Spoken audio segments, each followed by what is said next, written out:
this is Orange 74. So this is Orange 74. So I am in an airport, Allegiant Airport, and I'm bored, and I'm making this challenge.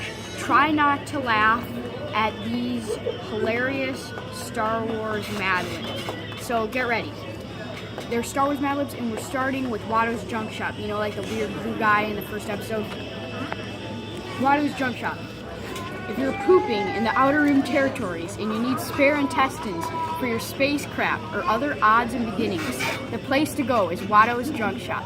Here you can find everything from robots that jump like Mexican beans to replacement wires for your brain. Very useful. So that it can fart until it blows a blood vessel. Be careful what kind of money you have in your face, because Watto doesn't take Republic crap. You may have to barter with something lame that you own. The greedy and fat Watto would love to get his grimy butt on anything that's precious to you.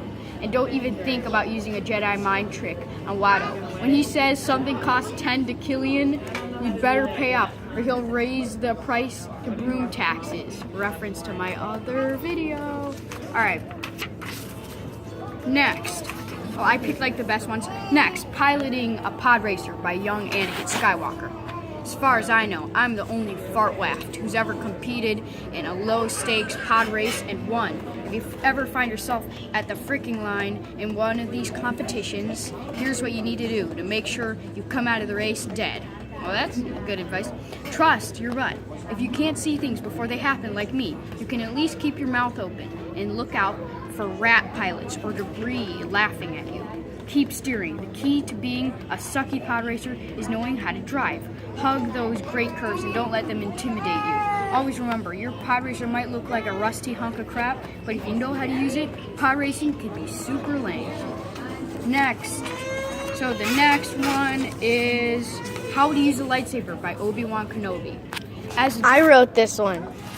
As a Jedi Master, I've taught some of the most talented noobs in the galaxy how to dance with a lightsaber. Here are some tips for you. The most important thing to remember when you're wielding one of these precise fairy wands is to trust your inner chicken tenders. This way you'll be able to sense your enemy's fart before it's too late. A lightsaber is not only for use in Jedi to blockhead combat. It also comes in handy if you find yourself in a bathroom spot. For example, it can burn through metal stalls, a convenient trick to have up your pants if the Empire detains you in a holding chamber of crap. While a lightsaber is a beautiful eyeball, be careful. If you see someone dumping with a red one, this butterfly works for the dark side. Finally, the most important part of learning how to jump with a lightsaber. Whenever you're in battle, fight playfully. May the toilet be with you. Always. Next, the garbage shoe. So like in episode 4 where they're all like dressed up as stormtroopers and stuff. So Leia, Han, Luke, and Chewie were trapped on the Death Chicken. Behind them was a dead end, and in front of them, Imperial storm piglets. Oh my gosh, end of the world. Leia thought fast, grabbing Luke's underpants and blasting a hole in the wall. Very resourceful. The 4 cream doodles dove through, only to land in a garbage chute filled with tasty liquid and oranges. They were safe from the stormtroopers, but there was one awesome problem. There was still no way out. Things went from terrible to worse. Sorry for the delay. I'm just going to wait for this.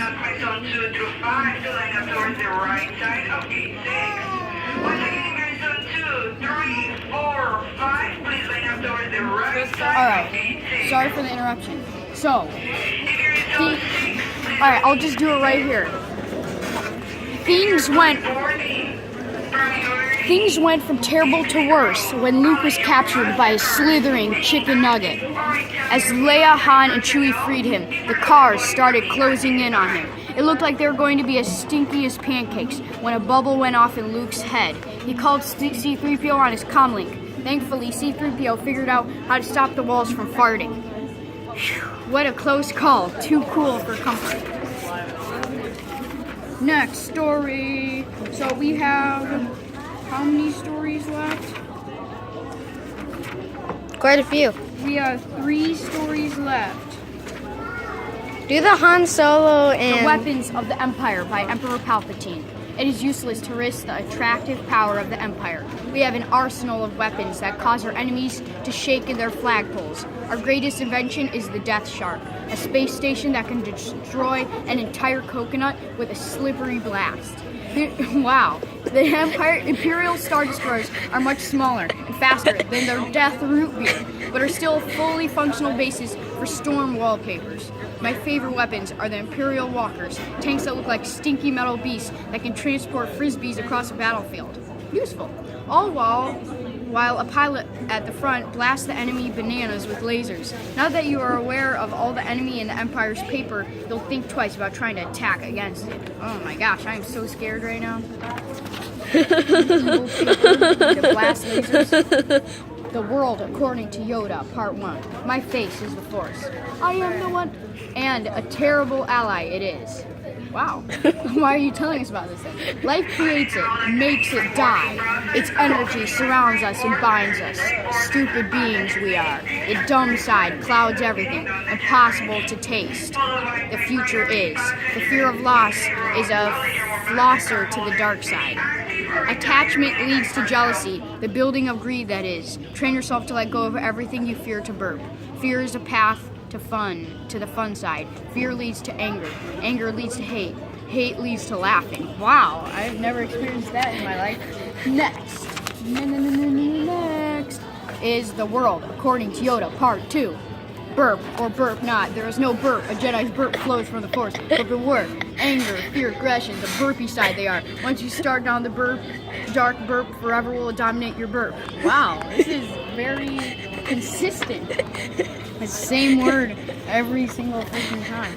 Alright? A Jedi must have the deepest burp. The most burp mind. A Jedi uses the Force for knowledge and burps never for attack. Clear your throat of questions. You must unlearn what you have burped. Alright, my brother made that, and that was just stupid. Next. Wait, let me see. We have... Alright, that was the last one. Please like and subscribe. Wait, what about the one with Han Solo? And do it. We don't have it. Yes, we do. Here, you hold the camera. I am totally doing What the heck? Stay. It's almost turning. I know it is. Okay, 1 second. What a show shot. Star Wars family. Boba Fett's. Oh, did you do Boba Fett's Guide to Bounty Hunting? No, you didn't. Do it. Boba Fett's Guide to Bounty Hunting. It was Luke Skywalker's destiny to follow in his father's footsteps. And the same can be said for the nasty bounty hunter, Boba Fett. To be a bounty hunter, one must live by a few annoying rules. Always be ready to fly at the slightest sign of trouble. Have your jet nugget on your back and your spaceship. That's exactly what you should do every time. If you don't have a jet nugget, then you're a dweeb. Get a jet nugget. Take off at a moment's gas. You never know when you'll have to pursue a runaway enemy. Don't ask too many tissues. You don't want to anger a boss like Jabba the Butt or Darth Nutwagon. Play it safe. Just keep your pores open and your nose shut. Stay healthy. Get a refreshing night's sleep every night. Eat your green huts and get some great exercise every day. That way you'll always be ready for any obstacles the universe throws at you. Okay. There's some more. I'm sure of it.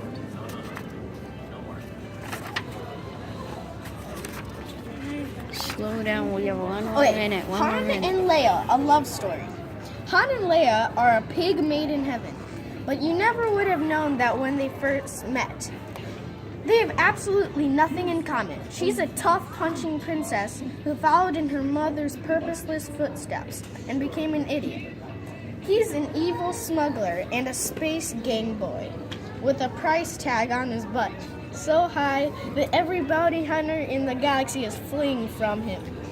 One thing Han and Leia do have in common is an amazing ability to throw great insults at each other. Leia once called Han a stuck-up, half-witted, plump-looking turd blossom herder when he started teasing her. But even though they used to fight like cats and sharks, now they bring out the soft side in each other. Since they've fallen in love, the entire rebel force is breathing a breath of anger. They no longer have to listen to Han and Leia's consistent soft talking. And I think that is it. Like and subscribe. Please smash that like button and subscribe. Add any comments on what we might have to do next. So, and by the way, we are going to make a series of this, like other Mad Libs and stuff. So, see ya.